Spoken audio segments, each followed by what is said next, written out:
ಕೌಟುಂಬಿಕ ಕಲಹದ ಹಿನ್ನೆಲೆಯಲ್ಲಿ ಪತಿಯೊಬ್ಬ ಪತ್ನಿ ಹಾಗೆ 7 ತಿಂಗಳ ಹೆಣ್ಣು ಮಗುವನ್ನ ಸುತ್ತಿಗೆಯಿಂದ ಹೊಡೆದು ಹತ್ಯೆ ಮಾಡಿರುವ ಹೃದಯ ವಿದ್ರಾವಕ ಘಟನೆ ಬಳ್ಳಾರಿಯ ಆಂಧ್ರ ಪ್ರದೇಶದಲ್ಲಿ ನಡೆದಿದೆ.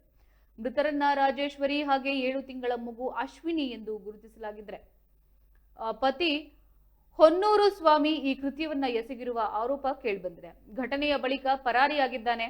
ಮಾಹಿತಿ ತಿಳಿತಾ ಇದ್ದಂತೆ ಎಪಿಎಂಸಿ ಠಾಣಾ ಪೊಲೀಸರು ಸ್ಥಳಕ್ಕೆ ಭೇಟಿಯನ್ನ ನೀಡಿ ಪರಿಶೀಲನೆಯನ್ನ ನಡೆಸಿ ತನಿಖೆಯನ್ನ ಆರಂಭಿಸಿದ್ದಾರೆ.